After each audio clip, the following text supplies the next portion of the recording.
Hi everyone. Thank you for tuning in to the Startup Operators Roundup. I'm your host Gunjan Saha. For those who are joining us for the first time, the weekly roundup is our live discussion of the week's biggest headlines from the Indian startup ecosystem. If you are curious about startups or want to get up to speed on what's happening in the ecosystem in India, follow the Startup Operator on your favorite social media and podcast apps. Today, Roshan and I have a lot of interesting things to cover. But Roshan, anything that piqued your interest from the last week? Well, there's so much happening, Gunjan. The government announced the National Asset Monetization Plan, for example, right? Where they're expected to raise something like 6 lakh crores from these assets like roads, pipelines, and so on. And, for years and years, anyone who's been active on Twitter has heard this common refrain of, disinvestment and stuff like that. And so this is a very good move to that end.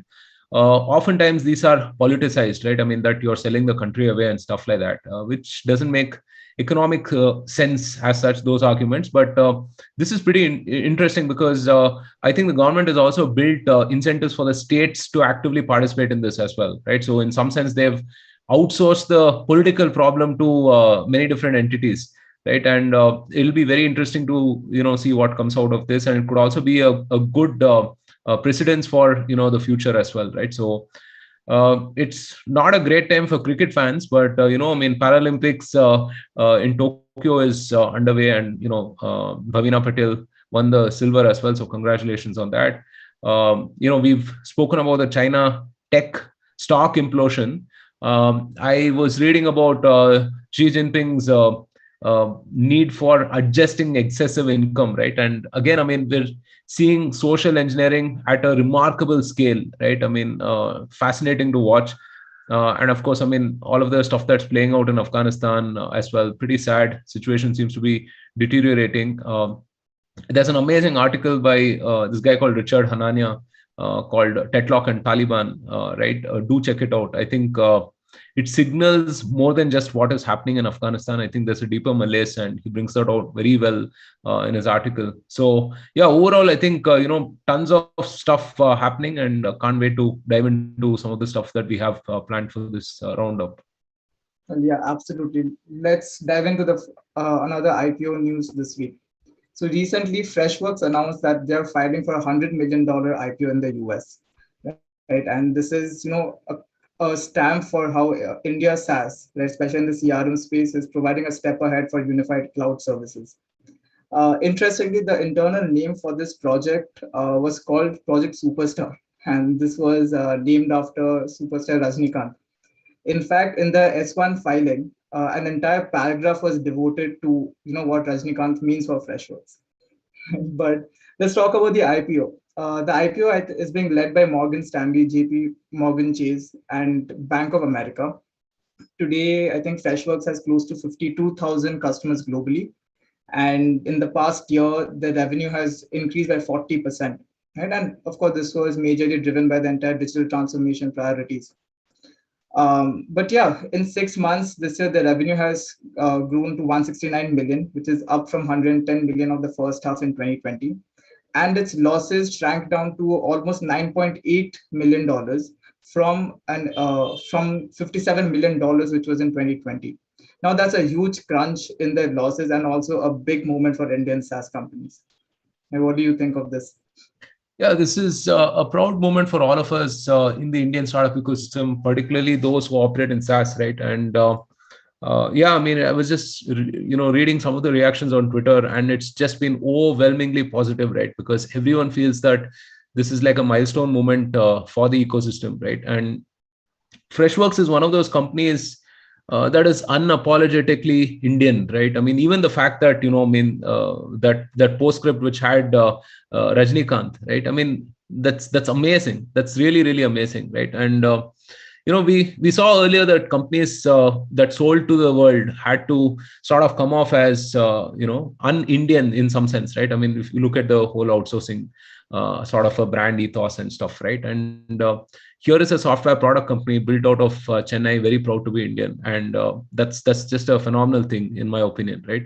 And all of us, I think, owe a debt of gratitude to Zoho and Freshworks. In fact, Girish itself was an ex product manager in Zoho, right? And he has often spoke about the Zoho ethos of, having a very strong sense of ownership. It's another thing that, the businesses are very different. Zoho is famously bootstrapped, and Freshworks is venture funded, right? And Yeah. to each his own, I guess, right?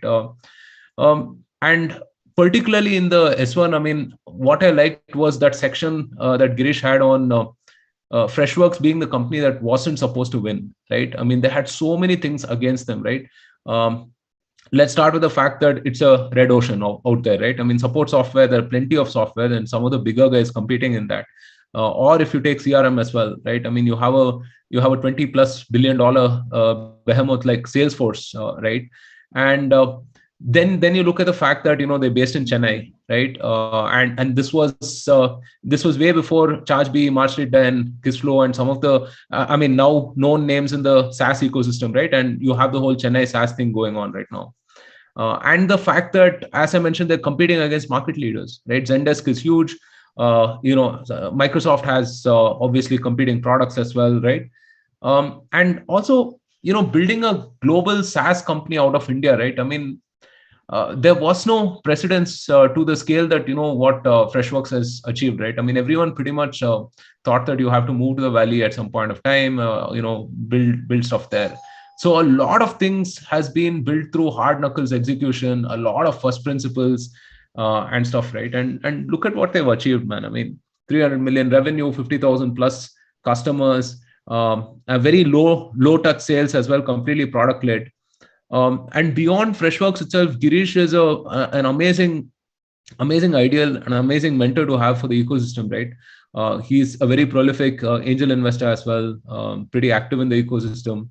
Also, I mean, a word of praise for Axel as well. Axel has been a key part of the whole Freshworks story, especially people like Shekhar Kirani, right? And I think it's also the culmination of a lot of effort from a lot of people, right? I mean, Girish famously had this quote that he said, when I started the company, I told my wife that I'm not starting a company for me to buy a BMW. I'm starting a company so that all my employees can buy BMWs, right? I mean, what an amazing thing to say, right? So wealth creation and stuff, right? I mean, simply phenomenal story. And there's no doubt in my head that Freshworks will become a generational company, right? They're just poised for that. And fantastic news. All the best for the team, for the next 5, 10, 15, 20 years ahead. Yeah. I'm sure you'll be waiting for Jason Lemkin to write about this IPO. Oh, I already asked about that, and he said that this week they'll be publishing an analysis. So let's wait. That'll be amazing. Right. So Tesla, a similar company like Tesla, right? Ola Electric. I mean, it's following on the footsteps of Tesla. And while earlier in the roundups we have been, talking about how check sizes are increasing, I don't think we have ever spoken about $1 billion fundraise. And that's exactly what Ola Electric is planning in the next month. They're already in talks with strategic and financial investors to raise this. But it was only last month that we covered Ola Electric raising $100 million in long-term debt for a period of 10 years from Bank of Baroda. And on 15th of August, Ola Electric unveiled its S1 and S1 Pro electric scooter models. Right, and this was to challenge established players such as Ather Energy, Bajaj Auto, and TVS Motors. Now, it was also quoted in the Mint that a major chunk of this $1 billion will be earmarked for acquisitions within this space, right? And some of the existing investors in Ola Electric will also might see an exit by selling of their stakes. But this is interesting, right? We're talking about raising $1 billion even before the first bike hits the road. I mean, is this setting some sort of precedent? Yeah, it's pretty fantastic. And this is not the first billion, obviously, right? Because Ola is being a pioneer, and when you're early in a space, you have to run really hard, right? And you have to create that whole consumer change, and you'll have to build the supporting ecosystem also. So they are operating in a completely full stack model. Correct, right? exactly. Right from the batteries and everything. Exactly, the battery to bikes, right? And I mean, this is very early in the innovation curve, so obviously they will have to invest a ton on all of these things, right? Even the supporting infra, as we mentioned. And yeah, I mean, the ecosystem is growing. You've seen Tata, for example, invest. Mahindra also invest in the in electric vehicles, right? I mean, and the cost will reduce, but at this point of time, I mean, obviously you have to spend a ton on this, right? And unless it is core IP led stuff, right? I mean, oftentimes being early is a bit of a risk, right? Because you can create the market for other participants to come and scoop that out, right? And the advantages are not so, I mean, not so apparent, right? I mean, there's always this trope that Google wasn't the first search engine, Facebook wasn't the first social network, and so on, right? So and last week we had Maruti's chairman RC Bhargava say as well that we'll enter the EV business only when it makes sense for us, right? And if you look at those folks, I mean, the standard OEMs, they are facing the common innovator's dilemma, right? I mean, do we risk what we have right now, or I mean, a plan for the future, right? And there is this amazing photograph of New York City taken a few years apart, right? I mean, 3-4 years apart, where on the one hand they have horse carriages and the other they have cars, right? And it's very profound in a sense, right? You don't know when reality changes. It could just happen overnight, right? And that is what I sense with this whole EV space as such, right? I mean, in the next 5-10 years, I think EV will become mainstream for sure, right? There was also this graphic of Ola versus Ather versus TVS versus Bajaj, and man, I mean, it was an amazing comparison, because literally on every comparable, whether it's price or motor power or torque or battery range, Ola just blew the rest of them out of the water, right? I mean, it's just phenomenal what they've been able to achieve. And of course, I mean, at this point of time, while they will also build, they will also acquire, right? And they've acquired Itergo, for example, which is a Dutch automobile company. It was called the Tesla of scooters. And interestingly, the Itergo founder had said that it's very tough to disrupt this market. It requires huge capital, right? And that's absolutely on point, right? If you look at the market itself, India is the largest two-wheeler market in the world. There's a ton of regulatory tailwinds as well, right? There's the FAME subsidies that we've talking about.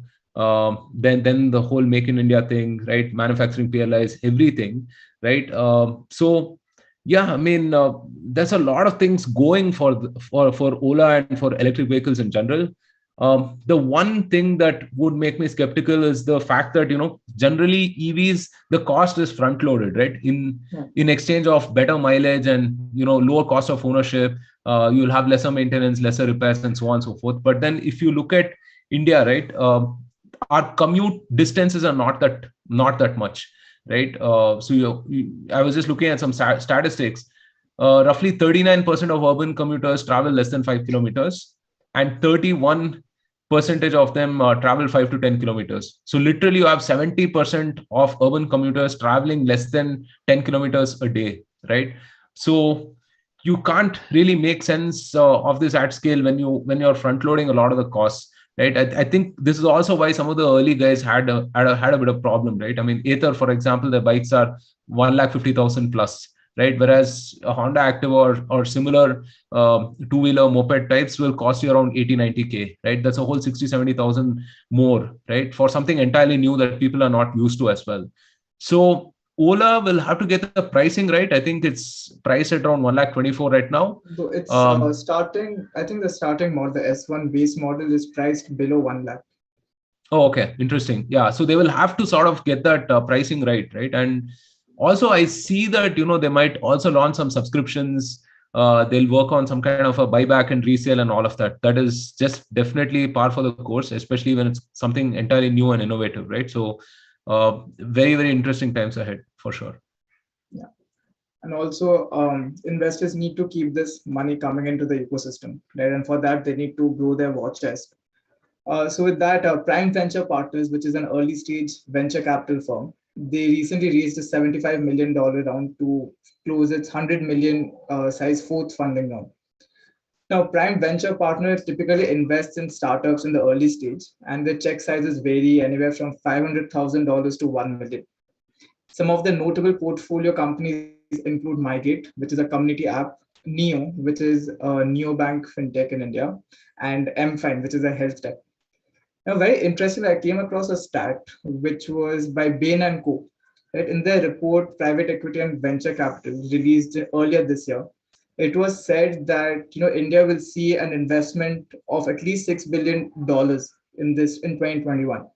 But I think this is the news that we have been covering. By August 20th, I think there's total $20.76 billion raised across 583 deals in India. So when we have spoken about this at length, it's a really great time to invest in Indian startup. In fact, a couple of weeks back, we also spoke about Stellaris, which had raised $225 million for a second fund.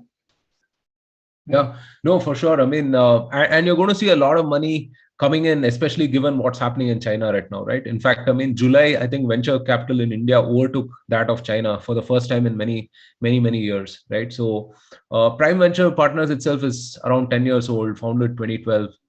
And interestingly, all of them are ex-entrepreneurs or have been startup operators, right? So Shripati Acharya had founded a company called Snapfish way back in the day, right? I mean, during the dot-com time. Sanjay Swami has been fintech before fintech itself, right? So he's built companies like Mcheck and EasyTap. And Amit Somani was an exec at Google and also at Make My Trip. So all of these folks have excellent operational chops as well, along with the cash that they bring to the table. And the first two funds have been fully deployed apparently, and 60% of the third fund has been deployed. Uh, they also are very horizontal, right? I mean, I could see that they invest, and that's typical for any early stage investors, right? So consumer, fintech, SaaS, everything, right?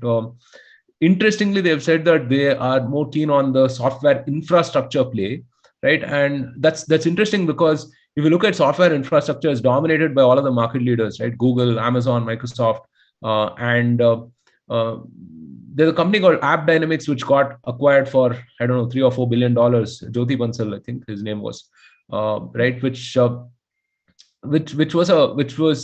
an amazing outcome, and also it proved that there's a huge market for this IT infra management sort of applications, right? App Dynamics focused on performance management specifically, right? And I think that's probably the kind of companies that they are also having an eye out for. Deep tech folks, I mean, folks who focus on infra and stuff, right? So they've also said they'll invest in crypto, electric vehicles, gaming platforms. All of those we've spoken about, entirely new innovative sectors. So good that capital is chasing this innovation. And I liked what they had on their website. They said same gigs, new digs. Right. So, so yeah, all the best to the team. Right. So earlier you mentioned, right, when you're talking about Ola Electric, that it's just not enough to be a first mover, but rather to capture all the verticals along with that. And I think Delhivery is doing a wonderful job at that.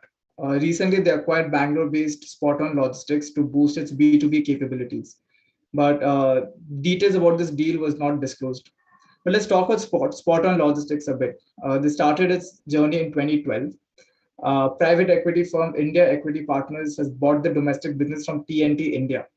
Then in 2018, Samara Capital and Exponentia acquired Spoton from IEP. And now with Delhivery's acquisition, both Samara and Exponentia are making a full exit for cash. Now, that is a great business move, I would say, but also a Delhivery, this opens up a lot of new verticals, right? They can expand more into automotive, deep tech, high tech deliveries in the B2B space. What do you make of this? Yeah, see, Delhivery is not in a bits and bytes business, right? It's in a atoms and molecules sort of a business. It's moving physical things. So obviously, when you acquire companies, you have that significant moat as well. Whether you extend your network or you build a separate demand base for yourselves, right? So we earlier saw they had partnered with FedEx India. And that was a huge vote of confidence, right? A 50-year-old company partnering with a 10-year-old startup, right? And these are things that you can do when you have like a $200 billion TAM that you're chasing, right? They are pre-IPO right now, right? Expected to IPO sometime later this year. And I've said this often. Delhivery is a classic case of building shovels in a gold rush, right? It's going to become a lot more important as D2C picks up, as e-commerce picks up, as a lot of these businesses start offering online products and services, which we have seen has exploded, especially post 2020, right? I mean, we had those figures about online expenses, online e-commerce and so on and so forth, right? So So yeah, I mean, this is a very symbiotic sort of a fit, I would say, right? And like a pre-IPO prep in some sense. It's also interesting to note that, for such companies to be successful, the amount of dependence it has on governmental infrastructure as well. Without proper connectivity, as you spoke about earlier, probably we might not have heard of such stories. Yeah, for sure. I mean, and there's a lot of hard infra that is being built in India, right? Which again, a lot of people are, I don't know, not really paying as much attention to. I've said this before that last year, for example, we built the highest amount of roads per day ever, right? And this was in a pandemic year. Similarly, there's a lot of infra happening even on the urban side of things, right? So yeah, I mean it all adds up. It all adds up because all of this platform infrastructure investments are force multipliers basically, right? So Mhm. yeah. Right. So next, we have one of the fastest growing MSME focused startup. Kathabook recently raised $100 million as part of its Series C round. This was led by US-based venture capital from Stripe Capital and More Strategic Ventures. I think the capital was raised at a valuation of around $600 million. Now, with this fundraise, Kathabook will also be buying back $10 million worth of ESOPs, and eligible employees will be able to sell as much as 30% of their vested options. Now, earlier it was also reported that Kathabook was looking to enter the financial services space, right, and launch insurance and credit offerings for their partners.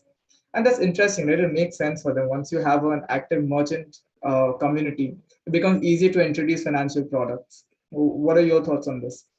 Yeah, pretty much everyone will end up building a loan book, right? I mean, we've seen this with Bharat Pay, for example, last to last roundup, for example. So yeah, I mean, Kathabook, we had spoken to Ved Prakash, who's the head of growth there, on how they went from 0 to 1 crore MSME clients, right? Which is a Yeah. pretty phenomenal achievement, and in less than 3 years, no less, right? Yeah. So I see all of this as an extremely positive thing because look, earlier there was no incentive for people to formalize and belong to the formal economy, but right now, I mean, all of these things are like amazing incentives for MSMEs to become more formal, right? And there's a huge potential in India. There is something like 6.3 crore MSMEs, and of course, MSME is a very catch-all term. It could include Yeah. anything, right? Pretty much like from a 10-member, factory or a late shop to like a kirana store to anything else, right? So, and credit is a huge problem. We've often spoken about this. Access to business loans is really such a challenge, and companies like Kathabook are solving that, right? I mean, and so yeah, I mean, this is fantastic, good stuff. So let's talk about some of the other interesting developments from the community last week. India Gold, whose co-founder Deepak Abbott we interviewed in the podcast, they recently picked up a $12 million funding round.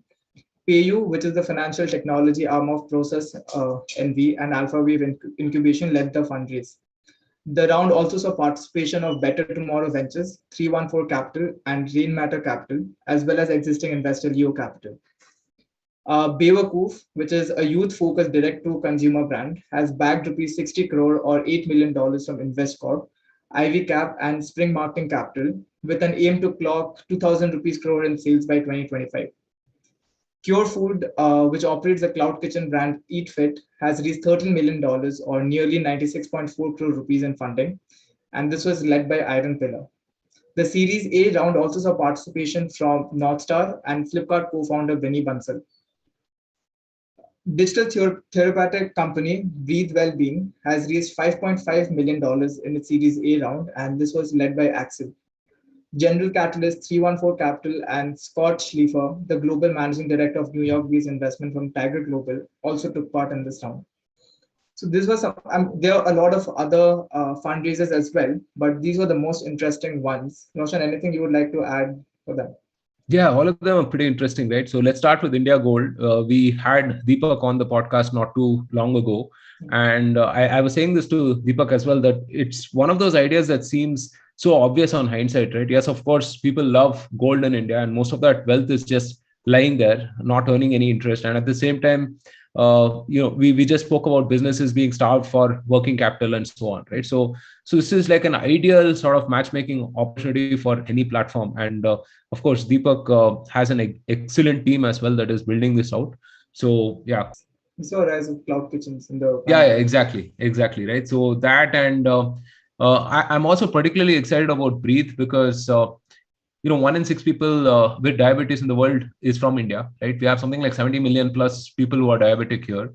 And I spoke about the consumerization of healthcare with Mohit of Ultra Human very recently, right? And it's amazing. It's amazing because tech is giving a lot more control to people about their health and stuff, right? And we're moving beyond just treating sickness to quality of life, right? Because I think average lifespan will extend, right? All of us will hopefully live up to 80 years or whatever on average, right? But then the quality of life becomes very important. And Vinod Khosla has often made the point that the next 5 or 10 years, doctors won't look like doctors, right? It would be more like data scientists, and care will mean proper care, right? Human care, right? It won't just be diagnostic level stuff, right? And yeah, so I'm particularly excited about any innovation on that front. Yeah, well, you just made that sound like an episode of Black Mirror come playing out in real life. but Yeah, but optimistic, but yeah, optimistic. optimistically, yes. I hate Black Mirror, by the way. Okay, so this was a really interesting tweet that was put out by Hemant Mohapatra. So he says when distribution is proprietary, distribution wins. An example, Comcast versus Netflix. When distribution is commoditized, the best product wins. For example, Chrome versus Internet Explorer. And when product is commoditized, best service wins, such as Amazon versus others. And when service is commoditized, the best network wins. Right. And for that, we have a chart of the daily active users for Slack versus Microsoft Teams. And wow, what a jump did Microsoft Teams have, right? Yeah. No, it's actually a very profound tweet, right? One that I had to read many times over to really, grasp some of the wisdom in that, right? And yeah, I mean, Slack versus Teams, right? Again, is that classic thing of product first versus distribution first, right? Arguably, nobody sells enterprise software better than Microsoft in the world, right? I mean, obviously, they're the largest, and their sales teams are simply phenomenal, right? And that's why you see that whole distribution jump as well. But Slack is catching up. I mean, of course, after the Salesforce acquisition and stuff. Anyway, I mean, that's an aside to whatever was here. But yeah, I mean, we've spoken to founders many times, and oftentimes serial entrepreneurs always have this thing about being very distribution conscious, right? And that's what they say. First time founders think about product, and second time founders think about distribution. So yeah. But these are various types of distribution, right? I mean, all the things I was aware of, product-led distribution and marketing-led distribution. But over here, we are talking about multiple types, right? Commoditizing product, commoditizing service. What does this mean? And how is one different from the other? It's different for different products and markets, I would say, right? I mean, where we operate is typically, when I say we, I mean enterprise SaaS. Basically, it's sales first, then marketing, then product, and then partnerships, right? And in that order. But I mean, obviously, these things can vary big time, right? Depending on what sort of a product you're, what product you're selling, basically. Yeah. Okay, so let's talk about some of the conversations from this week, right? You already mentioned you've spoken to Rohit, but right, and you're going to talk about consumerization of healthcare with Mohit, right? So some insights into this. Yeah, for sure. Both of those conversations were really interesting. So I had put out a tweet thread on Robosoft post their acquisition by Technopro, and incidentally, connected with Rohit afterwards, and we spoke about the Robosoft journey itself, right? I mean, they've done some phenomenal work, especially for the Apple ecosystem, both on Mac OS and also on iOS as well, right? I mean, they were one of the first few people to start developing apps for that, for iOS especially, right? And 20-year-old journey, culminating in an acquisition of about 107 million. And also, I mean, what's interesting is they also have this game studio called 99 Games, and yeah, Rohit wants to 10x everything with 99 Games, right? So Amazing, typical founder spirit, don't never say die kind of attitude, but also very very measured and very calm, right? And yeah, ultra human. If you've been active on Twitter, I mean, people can't stop raving about suddenly becoming cyborgs, right? So yeah, I mean, I spoke to Mohit about how he's creating the hype and the buzz, and what was the motivation to start Ultra Human and this whole consumerization of healthcare that we often speak about, right? And yeah, I mean, interestingly, all the healthcare entrepreneurs I've had on the podcast itself are non-medical people, right? And so a lot of these folks are looking at things from first principles, and that, I guess, is the root cause of all innovation, right? I mean, it's pretty interesting thing if you look at it, right? And yeah, typically, I mean, if you've used one of those glucose monitors, I mean, it's a painful experience, right? But Ultra Human seems super cool, right? And they're trying to be as minimally invasive as possible, as seamless as possible. It's just a small patch that you wear on your arm, and there's a bunch of interesting data as well on your metabolic health that they can monitor, and they can prescribe and suggest stuff to you, right? So yeah, very very interesting episodes coming up. Yeah, a lot of very curious of some of the things you guys will be talking about. But yeah, with that, I think it's a wrap for this week's roundup. Folks, do let us know what are some of the topics that you would want us to cover more in the roundup or on the podcast. Our social handles are the Startup Operator on LinkedIn and at Operator Startup on Twitter. Do share your feedback and keep an eye out for when the episodes come out. Thanks, Roshan, for taking us through the news of the week. I'll see you again next week. Thanks, Gunjan.